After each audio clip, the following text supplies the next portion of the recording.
Hello, and welcome to Dream Cinema.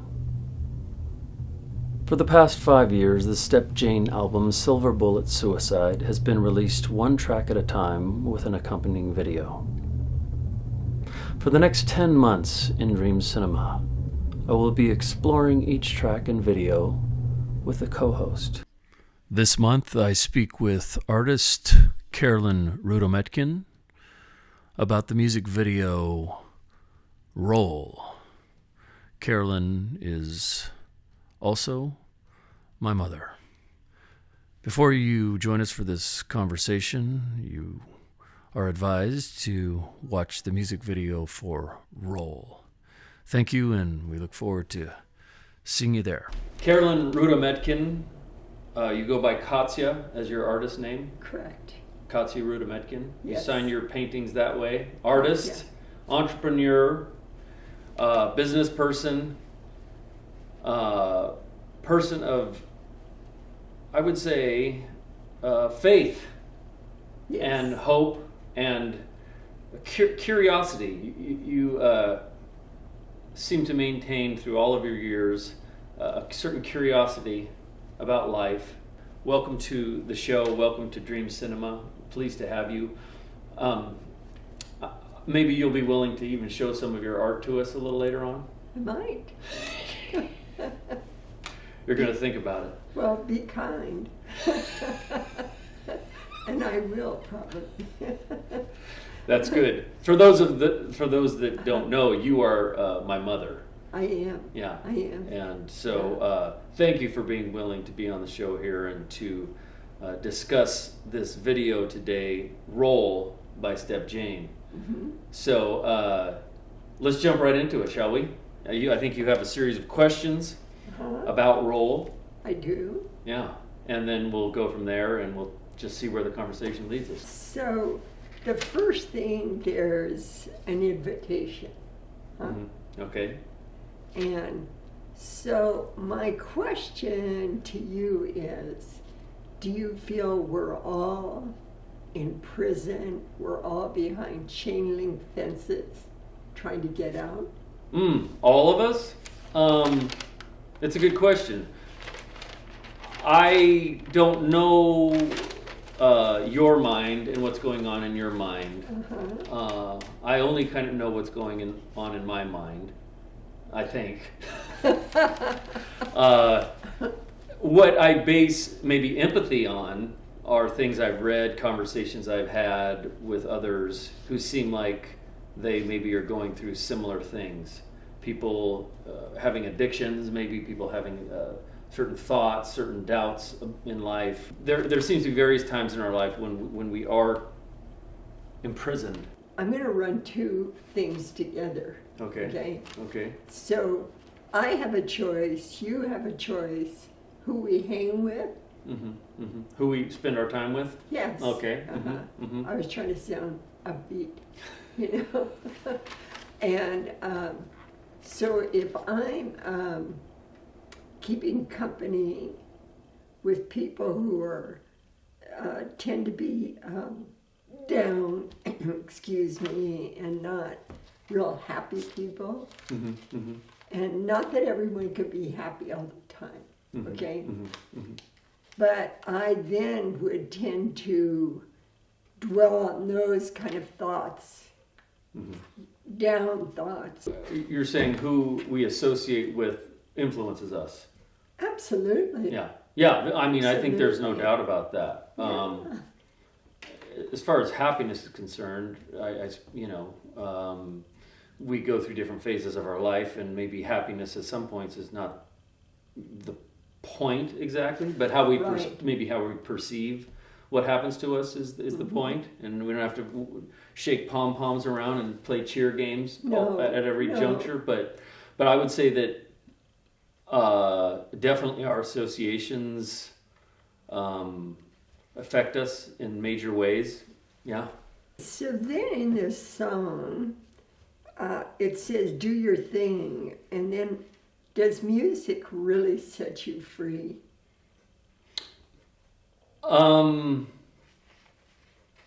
Yes, for me. what it says is let your body do its thing, Uh-huh. and the music sets you free. So music is so powerful. Mm-hmm. It can almost control your mood. True. That's true. And so if you're in a certain frame of mind, you put on a song, it can either enhance what you're already feeling, which is maybe what people tend to do, gravitate towards a certain mood. And I'm in a mood to hear Nocturne today. I'm in this kind of dark place, and I want to sit there and be in this moody feeling. So you put on Nocturne and you play that. And then another time you're going to want to put on Kendrick Lamar and have that kind of a feeling expressed. So yeah, music can set you free, or it can enhance your mood. Maybe it could even imprison you. Mm-hmm. It definitely affects your mood.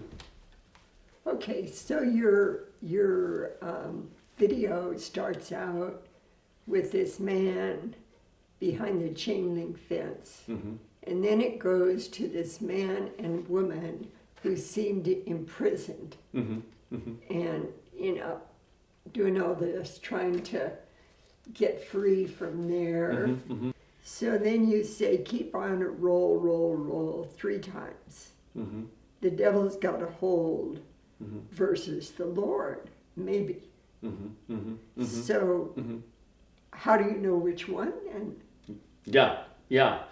I'm going to tell a little story to answer that question. okay.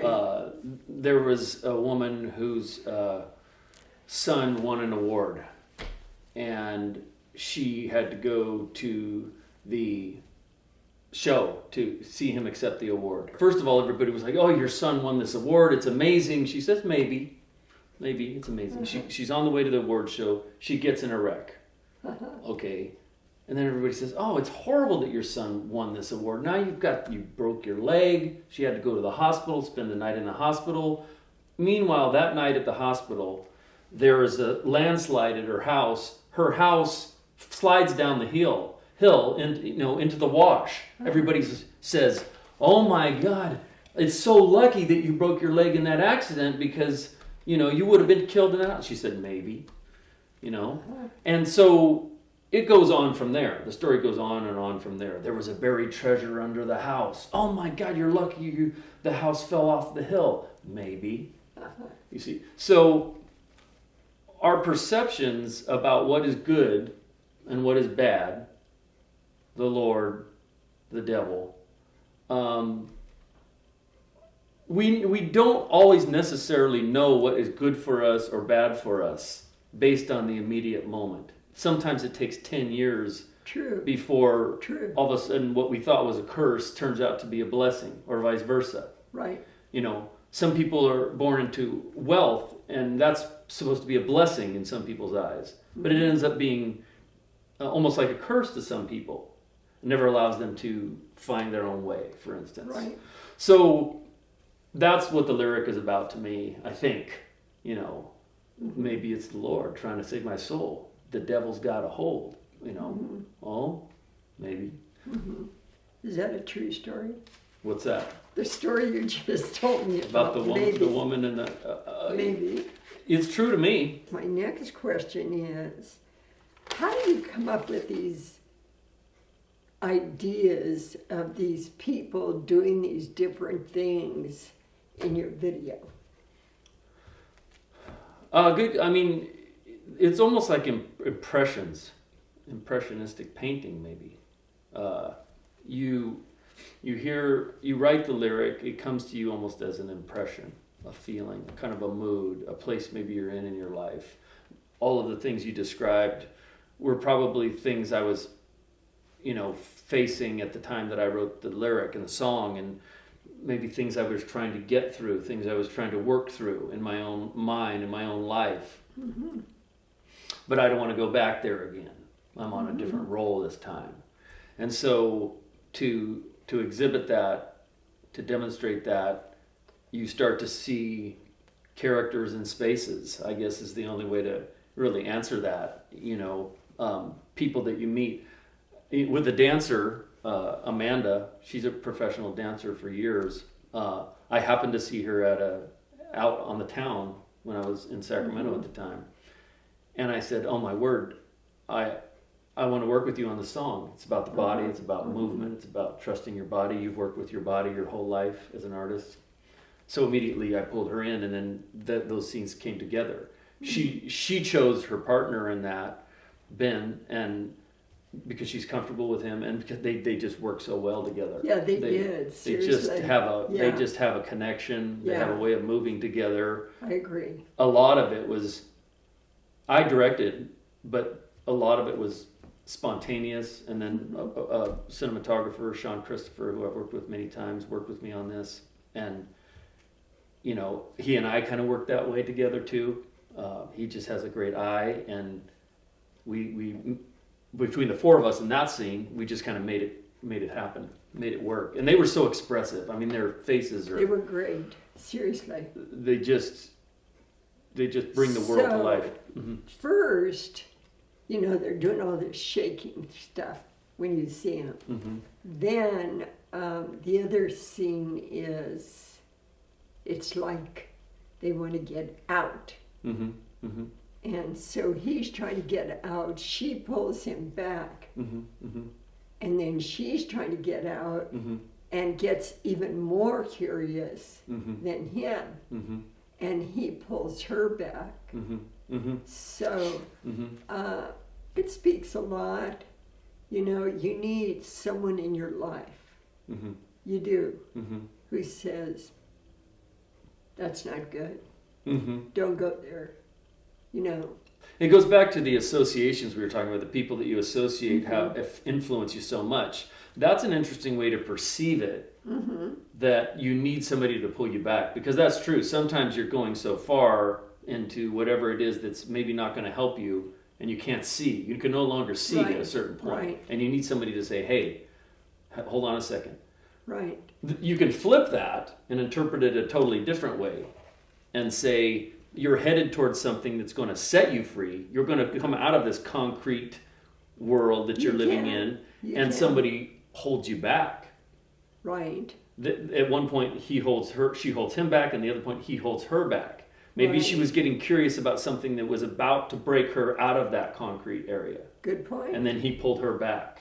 Yeah. So people can influence us and like build us and set us free, or they can, you know, ultimately hold us back from something. But I think at a certain point, you can't blame anybody anymore. No. You know, you have to just say, my freedom is up to me. And if somebody's pushing me too much or holding me back too much, then it's up to me to either leave that relationship or modify it. You know, in order to reach freedom. That's true. Do you want to ask the questions? That's good. I like that, son. So then we have Tai Chi thrown in this whole mix. You know, people out there doing Tai Chi. And so I'm thinking about that. How did Tai Chi get in here? I mean, you could ask that about anyway. How did belly dancing get in that? How did the weightlifter woman, you know, strength training woman get in there? How did Tai Chi get in there? Well, if you keep looking at all of these activities, they're all about the body. They're all about how people moving their bodies within different activities. And really, that's the basis of what I was curious about and have been curious about for a long time, is what is the intelligence of our body? You know, I've thought about that so much, and I've thought that the body, you know, body language. Talk about body language, and we observe each other. We pick up on all kinds of cues that we're giving each other. So if we're expressing our things, our language in the body, maybe the body has its whole intelligence in its own way of understanding and knowing answers. I mean, they do that muscle testing. You remember, put your arm up for a second. Kinetics. You remember when Johnny, our cousin, Right. Your nephew used to do this, ask a question, and then your arm goes up with strength. Right. I don't know how much of that is legit and how much it isn't in terms of some of this. Well, you know, they hold this in your hand. Right. Let's see, is this doing you good? Right. And it's weird. It's very strange because sometimes you cannot hold as much as you try. Right. You cannot hold your arm stiff. And, you know, how much of that is psychosomatic and Right. based on just your own impression you're giving yourself, or the influence the other person is having on you in terms Right. of like your strength and what they are intending for you to answer. I mean, all of these things might factor into That's how true. your body's responding to this. They should blindfold you. That would be interesting. Yeah. You know, that's where science comes in. And science comes in and does tests like We ought to that. try that. We should try that. No, Yeah. that's interesting. Yeah. We will. Yeah. I like these kind of things. Yeah. I do. Well, yeah, I mean, somatic body intelligence is being studied, has been studied. People have come up with all kinds of theories. Some people, for instance, think that, you know, different Eastern modalities are a joke. I've had people tell me there's no science base for this. Acupuncture. Acupuncture. When they do acupuncture, some people, you know, think it's fraud. It's a whole joke. And other people think it's totally legitimate. It really helps you. How this ties into also your own perceptions of what your body can or cannot do. I guess my belief or curiosity is based in the fact that I'm not sure the intellect alone and the brain alone has all of the answers in terms of the best way to respond to a situation. I do think that the body has its own system, and when they study the gut, there are so many neurons in the gut here and synapses.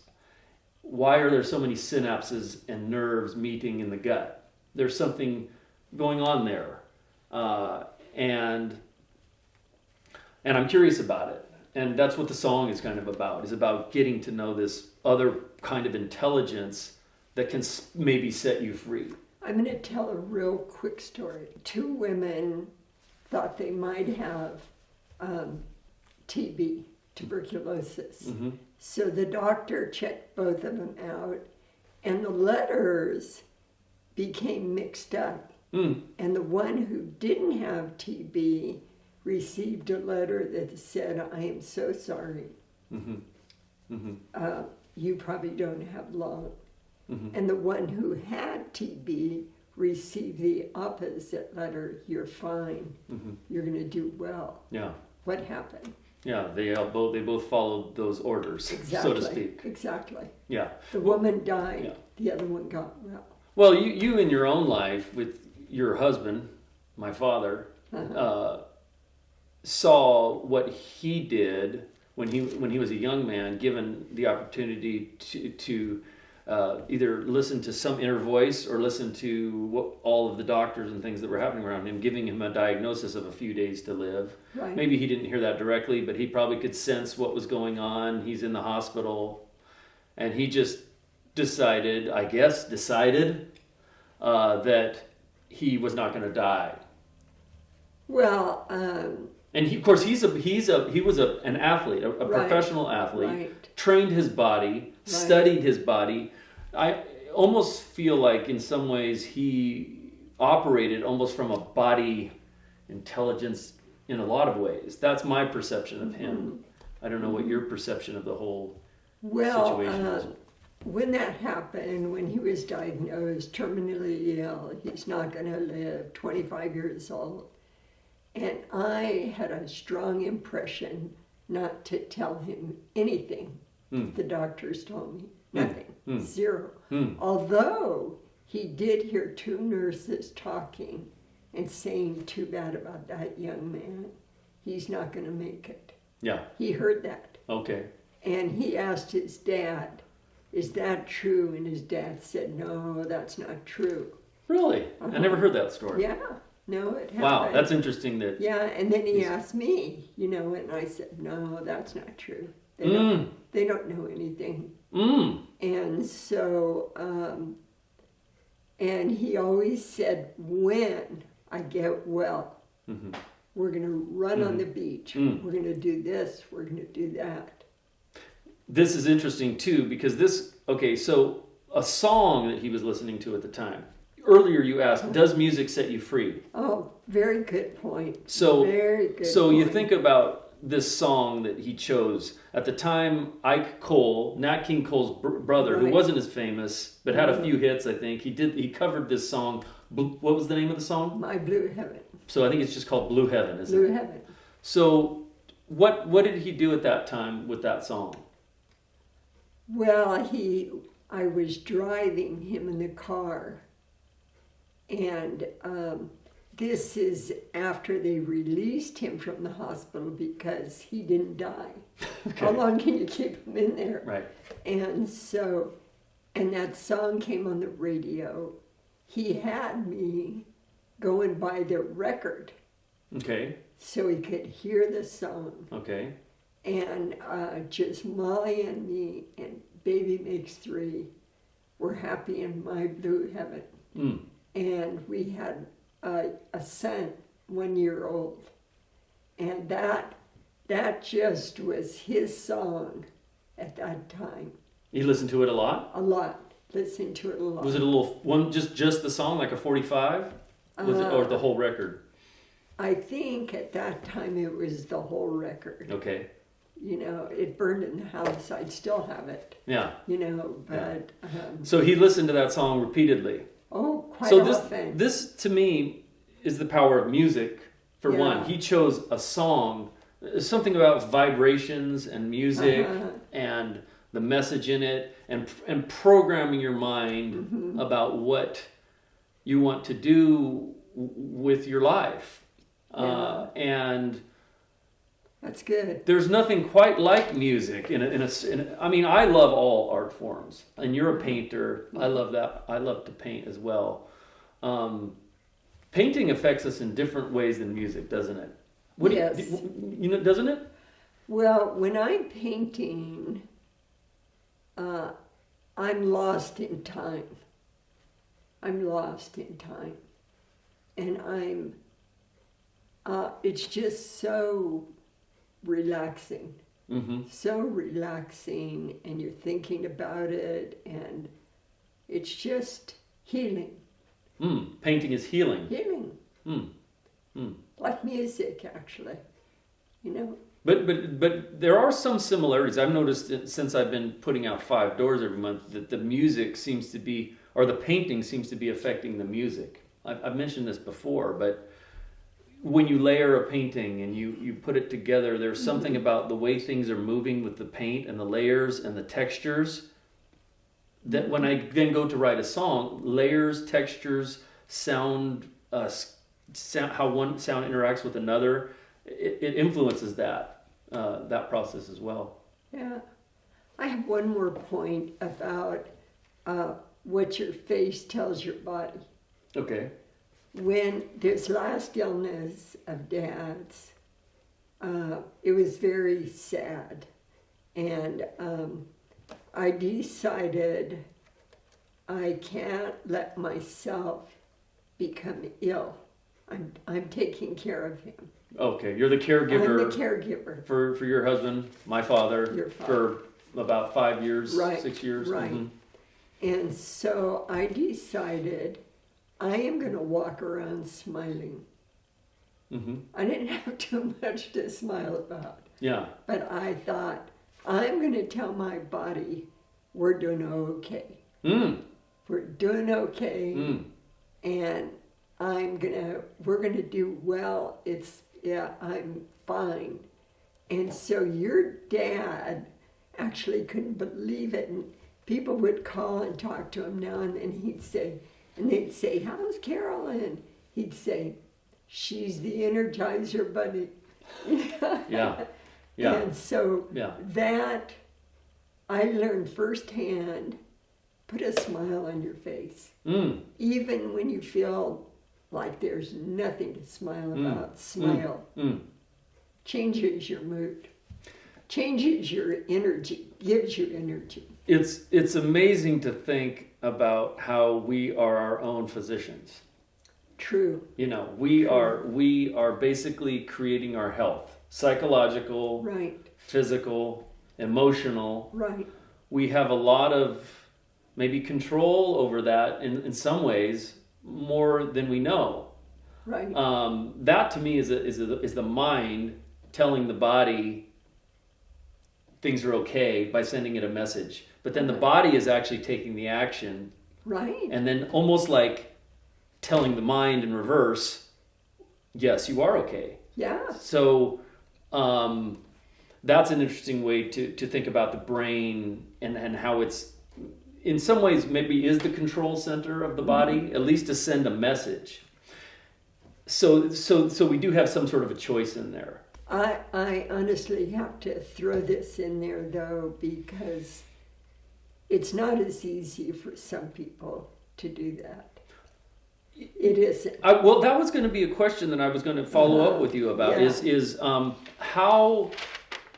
How is it that you seem to have made that choice through the years to decide to put a smile on your face, if we break it down to something simple? You just put a smile on your face despite the things. You lost your mother when you were fairly young. You lost your father when you were only 9. Right. You almost lost my father, your husband, and then you did lose him eventually at the end.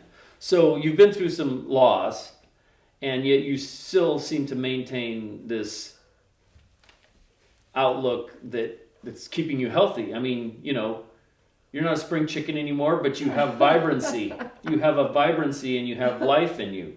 So to me, that's the evidence of you're making some sort of a choice that's working. Okay, when I was 7 when my father got sick. Okay. So then and he was real outgoing. He was singing. Mm-hmm. He seemed to be a strong, happy person. Mm-hmm. Okay, really. Mm-hmm. And then things were sad and heavy, and oh my goodness. And then he passed away, and I went back to school, and the teacher and all the kids come up to me, you poor thing, you poor thing. Yeah. You don't have a daddy now. We're so sorry. I couldn't stand it. Yeah. I did not want people to feel sorry for me. I did not. And I thought, just couldn't do it, Then that summer we went to Arizona to my grandfather's farm, and I was free, all this space, and selling watermelons, and didn't have to think about all this sadness. And I honestly believe I made up my mind then. Don't feel sorry for me. At a young age. At a young age. Don't feel sorry for me, Yeah. because I'm going to be okay. Well, it's when you were talking there, what also felt like it's a major influence on us is nature. Oh. You went from the city, you said, to, I think it was Arizona, and there was a lot of space around you. Yeah, the farm. The farm, you were dealing with water, you were selling watermelons, as I recall the stories. In front of the canal. There's a canal there. Swim, sell getting the water. That has to influence you as well, doesn't it? A million stars at Really? night. Yeah. No, that influenced my whole life, right there. Nature. Nature. Yeah, and maybe in some way gave you, I don't know, the inner strength or the inner freedom to be able to make a choice like, I don't want people to feel sorry for me. I want to just move ahead with what is. Well, nature is healing. Yeah. It's healing. I experienced it.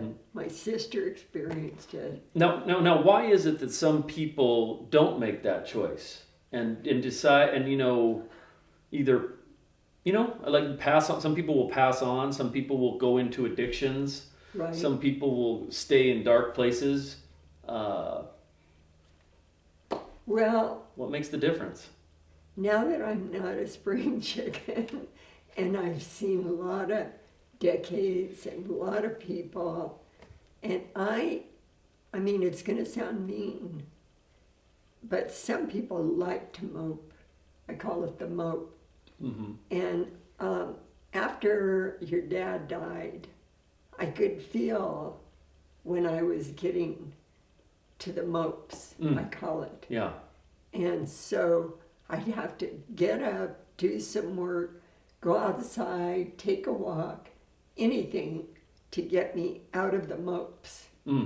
I did not allow myself to stay there. Everything you just described that helped you was about moving your body. Right. Which is what really we're talking about with this video. Yeah. Is let the body do its thing. And that's what I've found to work for me too, is that if I start to go into a funk, a depression, a mope, I go for a walk. I go for a hike. That's great. And I have to just move my body, because it feels like things are almost like a pond of stagnant water is in your mind. Right. And it's just rotting. Right. Rotting away with thoughts that are, what some people I think feel is that I'm going to the most rational, logical place that is hopeless. Like there is no hope here. It's obvious, and I can prove this through my thinking, and I'm going to stay there. Right. Because I want to be really honest with myself. But a lot of the times, it's just like another drug. I find, like the thoughts we have that either positive or negative are kind of controlling us. And if it's your mind that's in a swirl, you just need to move. You do. You need to get out there and move. You do. You have a couple more questions there? Of course, yeah. Okay. I loved the little boy running. Okay. Why? Well, see, all these other things were not happy to me. Okay. Not happy. And then here's this little boy, exuberant, full of life little boy. And I don't feel he's running away from anything or to anything. He's running because he's just filled with joy for running. And I just felt it. I love that. That's a beautiful interpretation. There's something about the energy of that kid. He was a neighbor of mine in Sacramento area. And I would see this kid, from time to time. He just had this vibrant, like intense energy. Yeah. And his voice is really a curious sounding, different sounding voice. Hi JD. He would yell across the street. Yeah. And so luckily his I knew the parents, and they let him work with us to grab that chute. And I think that when you perceived it that way, that says a lot about you and what you and how you perceive life, because somebody else could look at that and say that kid is running from something. Yeah. So art gives us the opportunity to observe ourselves in a sense, because when we sit there and we look at a painting, we start to interpret it, and we basically throw ourselves on the canvas in a sense. True. And we reflect what we want to see or what we're going through at the time back to ourselves. The amazing thing is to become the tabula rasa, the blank slate, and to try to go in. I don't know if that's possible. Because if you're choosing positivity, you're not a blank slate anymore. You're choosing something that's You're choosing something that's positive, or if you want to call it that, or you're choosing one interpretation over another. Yeah. Maybe that's inevitable in life, to choose one interpretation over another when you look at art or when you have a situation happen to you. I wasn't sure what the naked woman in the pool, except that she felt free. That's what I was thinking. If you watch the video, okay, you notice that there was just a body, a naked body, and an animal. Right. And there were several animals. There were a couple dogs, and then there were all those birds. Right. So on this album, each song has a video that goes with it. And if you watch all of the videos, most of them have an animal in the video. And then if you watch this video, a lot of the times the head is cut off and it's just the body. Or somebody puts a hand in front of the face, the belly dancer. Right. Sometimes you don't, as an artist, know what you're doing until later. I just watched it again to prep for this, and I just started noticing there are so many heads missing here, including the swimmer. Yeah. And so I think that, for me, the message there is there's other forms of intelligence that are at work The mind, is controlling certain things. The body is controlling other things, and let's observe this. Let's take a look at what the body is about. Because in the last 300 years with Newton and science, the laws of gravity, this rational, logical way of perceiving everything has been a revolution. And maybe it needed to happen because, like the Catholic Church and other religions, sometimes various other forms of belief systems have been oppressive to people. And they basically manipulated people. So along comes science to sort of set people free from this religious oppression. But in my opinion, it in a sense becomes its own calcified belief structure that also puts you in a box. And maybe just says everything is logical and rational and mathematically solved. But there is this thing called intuition we don't fully understand. Consciousness we don't really even fully comprehend. When you're talking about healing, I don't even know if science has done enough studies to really understand exactly where the human mind and spirit comes in.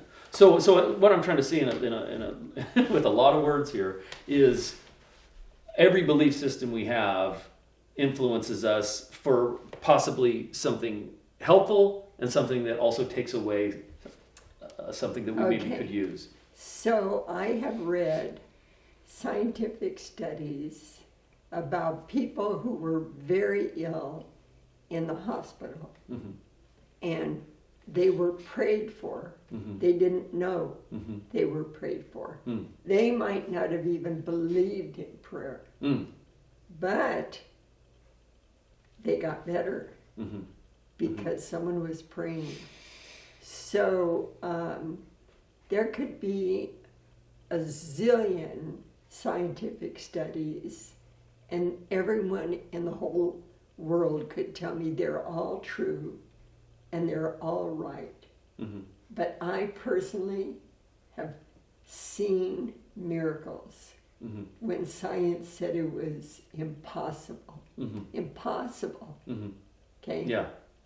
So, science in its own ways, it doesn't have all the tools yet. For maybe 500 years from now, they're going to have some tools that they're going to be laughing at our current tools, in hindsight. Like, wow, that's what you thought was real and true. Now our tools allow us to go deeper and to find out that prayer or thought energy or whatever you want to call it is actually real, tangible somehow pierces through the ether and works on people, including their perception that knowing somebody that's praying for them. That's also fascinating. Dad, your husband, my father, he said, when I asked him one time, what do you think caused you to heal? And he's like, knowing people cared about me, knowing that there were people out there that were praying for him, that gave a hoot about his life. Right. That's an interesting answer. Right. Knowing that people cared about, that does give you a reason to keep going. Right. And to have healthy human connections with others. Right. It's interesting, fascinating. One time, a woman was dying, and somehow these doctors had her hooked up to some electrical kind of thing, and they were not in the same room, but she started praying as she was dying. And these things just went ballistic. Lit up. Yeah. Well, I think I'm going to say this, when Dad was dying, and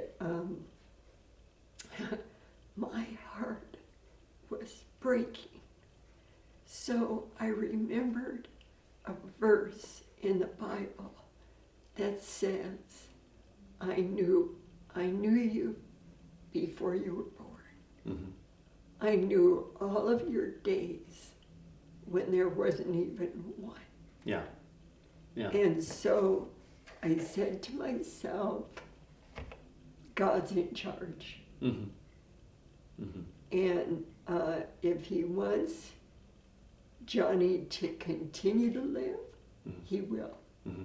I believed it. Mm-hmm.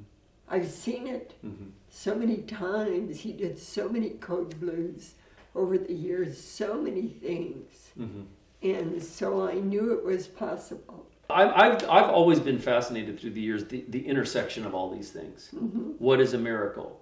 You know, for instance, when Dad got cancer at 25, it goes back to the story I told earlier. Somebody said, "Oh man, you lost your NBA career. You had to go in the hospital. You got this chemo and radiation that zapped all of your strength. You couldn't go play again. You're paralyzed. You're paralyzed. It's horrible." Okay, but when I hear this story, this all happened before I was born. Right. So my chance at life, at even existing, only happened because of cancer in my father. Mm-hmm. That was supposed to be this horrible thing. Mm-hmm. Now, so I say, you know, thank God he got the cancer. I get this opportunity to be here and check this world out. Uh-huh. Otherwise, that wouldn't have happened. You know, so again, it goes back to perception and what is good, what is bad, how do we perceive what a miracle is, you know? Hey, the miracle is he was diagnosed with terminal inoperable cancer that surrounded his heart and lungs. Mm-hmm. And they said, that's it. Mm-hmm. That's it. Mm-hmm. And the man lived 50 years. Yeah. And I tell everyone he lived 50 years in overtime. Overtime. That's right. I talk to people who are sad, and I try to listen and have understanding. Mm-hmm. But if I'm really going to hang out with someone, I try to hang out with more upbeat people, mm-hmm. personally. Mm-hmm. It's not always the case. Because mm-hmm. sometimes you're sent to lift someone else out of the ditch. Right. You know? Yeah. You got to go. Yeah. Got to go. That's your job. That's my job. Yeah, right. And sometimes when you're low, it's nice when somebody comes along exactly. and doesn't abandon you because you're low. Same thing. But lifts you up and it's pulls you up. It's happened. Yeah. It's just, you know, getting in a thought pattern. You've done that for me. Well, there. Well, it's my pleasure if I ever have. You have. And you've done that for me through the years. So thank you for that. It's a model to see somebody who has been through a lot, who continues to be interested and curious and engaged in life. So thank you for being that way. Are you willing to show us some of your art and talk about it? Sure. Okay, so good. Yeah. I guess it's been a kind situation it's here been then. Nice. You've been good. This painting was inspired by the early slave women of Gee's Bend. They had an article in the paper, and then they had an exhibition at the DeYoung, and I went there, and these slave women made these quilts out of leftover jeans, whatever they could find, and an art critic went to their town and discovered their quilts, and called it America's first contemporary art. And it was so inspired, I started doing these paintings on Gee's Bend, and I bought the book, and I visualized this woman sitting on her quilt in this old rustic cabin, and the light coming through, and she's praying. And I just became very emotional and very attached to this lone woman praying. This is another Gee's Bend, and it shows women of all color, and it shows the background going through these women, going through everywhere.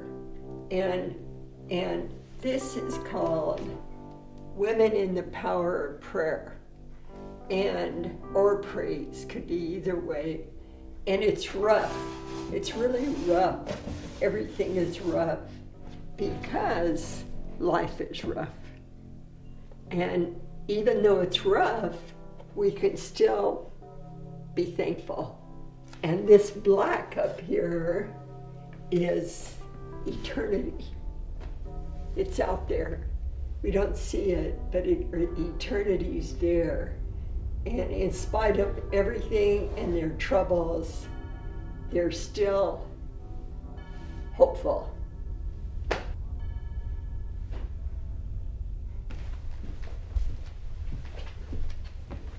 This painting, this verse just meant so much to me. He turned my wailing into dancing. What's magnificent there? And I thought it had to be on canvas, had to be. And this woman just feeling this energy. She looks free. Free, absolutely free. And so I was really pleased with the way it turned out. You never know. I was pregnant with my third son, and I saw this picture, and I thought I have to paint that. And I painted out on our beautiful covered patio outside. And again, I felt the freedom of this painting. I think at that time I had like one brush, a palette knife, and some socks. And I painted it. And it's just, it makes me so happy to see it even now, after all these years. And my husband made the frame out of old wood, and I love that.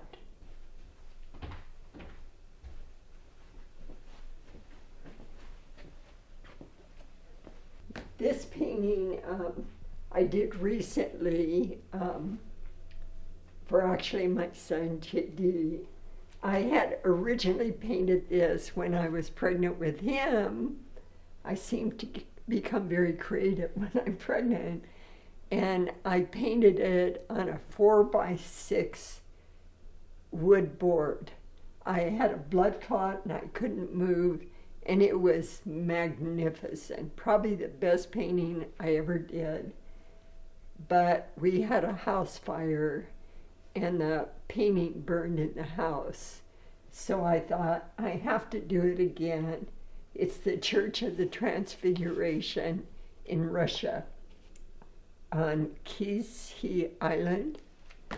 And so it started out one way, and then it ended up another. It's on water. And then I got to this point in the painting, and I really felt it had to stop there because I felt the Spirit come through this church. Just had to come through.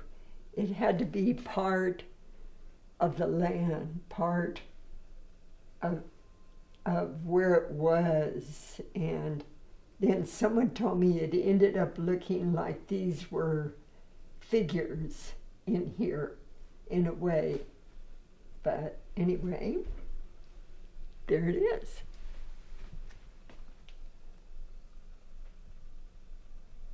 So you did this butterfly series. Yes. During 2020. Right. How many did you paint total? I think there might be 8 so far. I may do more in kind of a different style. And how did you happen to choose the butterfly? I just felt like some butterflies needed to be painted somehow. I became all enamored with butterflies and the color and and then they're all painted on black. And I like the drama of that. That appeals to me. Boy, I love that one. It's in my room, actually. So here are a few of the butterflies in this space. Right. This was the first one I painted. And from there, I think this was the second. And then they're not all in here. But I honestly love them. Hope that doesn't sound proud.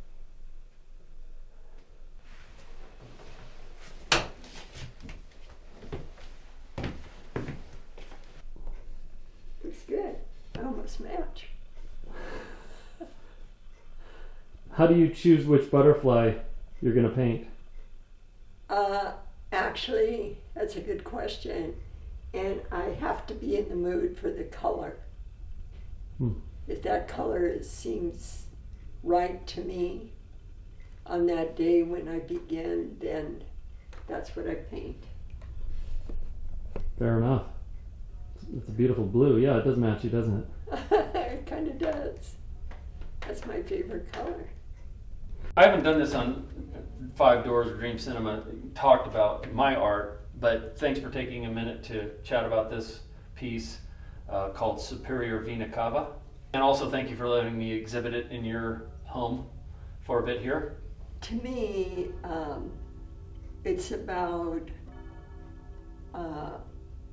overcoming. This person has struggled, and he's reaching out and past the struggle, even though this is still coming at him or her, and he's gonna make it. There just seems to be this long reaching almost off the frame, and if you look on the other side, it almost feels like you can see or feel the hand grabbing onto something and holding on and pulling forward. Right. Also, another part that was that kind of came to me was this here, which I don't know exactly what that is about, but it feels like it's some sort of it's something that's allowing that to happen. And you've got this body here, and if you notice, the face is not looking up. Yeah. It's not engaged with us. It's the head is dropping down, and the body and the arm is doing the reaching. Mm-hmm. So it kind of has to do with everything in Five Doors this month in terms of, this other kind of intelligence that's possibly at work in us, mm-hmm. that we don't fully understand, but we know that's there. Like in Jesus' time, some people believed that Jesus was a Gnostic. That means a person who knows and understands things.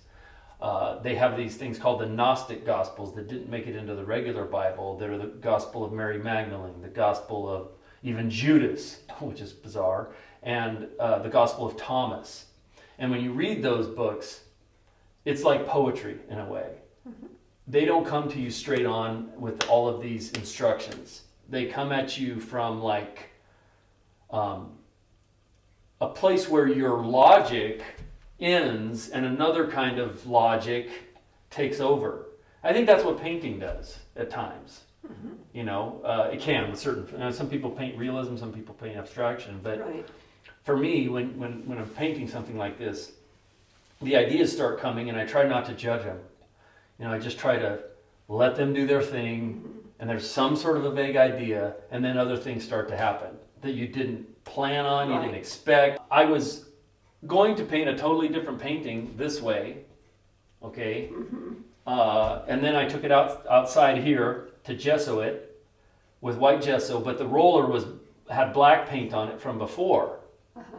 And so I started just adding the gesso on that was white, and then there was black mixing in. So black and white were all mixed in, and all of a sudden this character showed up on the white canvas because of the black that was in the roller, and that basically changed the whole painting because I felt like there's some message that just came through right there, and I have to listen to that.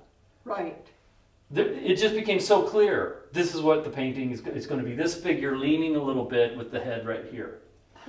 And I'm learning to just kind of listen to that, because I feel like either whatever it is in you is already at work when you start gessoing the canvas. That's when it starts. It doesn't, it's all part of it. Every single thing in an art piece is part of the art piece. From the gesso to the canvas you choose to everything else, to your perceptions at the end. It never ends. Right. And it begins, probably a long time before you even know. Right. I think with any painting, especially your paintings, there's so much feeling, so many strong emotions that come through. I mean, like this figure, well, to me the head is down and saying, I'm going through, I'm going to make it. Pushing forward, almost like head is down, but you're almost like pushing forward because of that. Yeah. Okay, that's an interesting perception of it. Yeah. Too. Yeah. Not that it's sad or anything. It's like powerful. And it's what is also, as an artist, is a curious thing, is that your own perceptions of your own work may not even be accurate. Have you ever thought that? I mean, like you do it, you think you know what you're doing, you think you have these interpretations of what you're doing, and then somebody comes along and gives a totally different expression to what is on the canvas, and you're like, dang, maybe that is it. I mean, at least I feel that way. Like, I don't necessarily know what is happening. Yeah. I think I know what's happening, but maybe that other person is able to take 2 steps back and come up with something that was really going on. Yeah. Or, there's a lot of different ways to perceive it. Yeah. Well, thanks again for letting me show it on the wall here. It's great with the stones, isn't it? Because you've got these stones here, and they're even somewhat similar blues. It's great. And I just love seeing it up here, so thanks for letting me be here for a bit. Of course.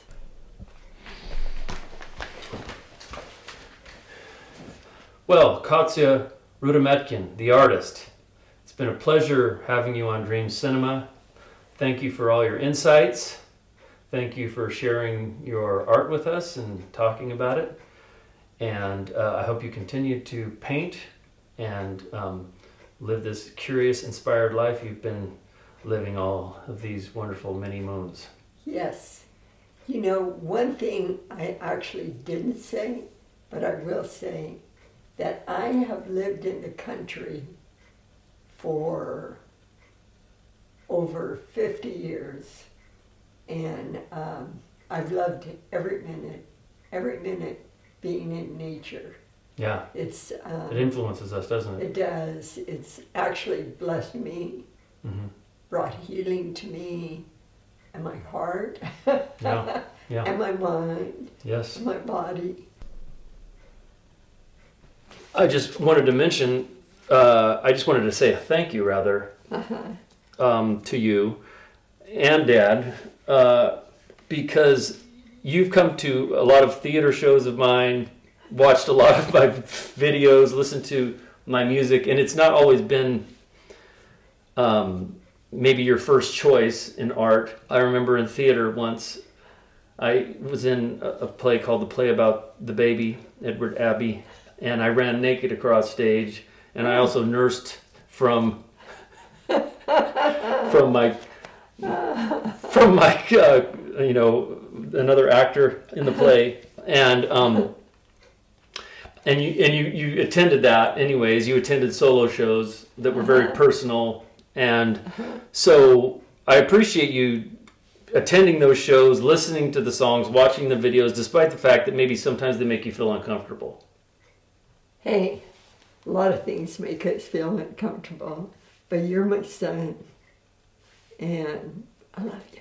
Well, I love you too, and thanks for doing that, because not everybody does that. Some people disagree with choices their kids make, and for instance, they won't talk to them or visit them because of certain either lifestyle or artistic choices or whatever choices they may make. They cut ties off because of either religious convictions, philosophical convictions, whatever. And why did you come to all those things anyway, and still watch these videos that maybe are somewhat uncomfortable to you? Seriously, I believe with all my heart that God put you in our family for us. And so how could I not just love you? Well, how could I not? I mean, really. I guess it's about love, is what you're saying. It is. Yeah, which I know somehow inside, and even though we may have disagreements about the nature of reality at times, or interpretations of books or things like that, it feels like we have still maintained a relationship through the years despite our differences. Absolutely. You know, seriously, when I know I'm right, why should I be upset with you? I love you. Oh, yeah, well, God bless you. Thank you. Thanks for being here. Thank you. It's been a pleasure. My pleasure. Очень приятно. Yeah, what does that mean again? A pleasure. Очень приятно. I've got to learn Russian. You do? It's really a crime.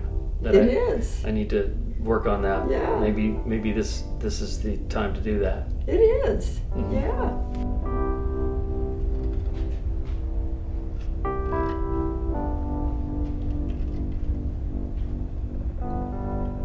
My mother had this song, old song. After my dad died, she was a melancholic, and it was, I'll sail my ship alone with all the sails I own, sailing out across the ocean blue. And somehow this picture reminds me of that, because she was a strong woman and she kept on going. Things would go bad and she'd say, Carolyn, what are we going to do? Are we going to lie down and die? No, we're not. We're going to get up and we're going to do something about it. Great spirit.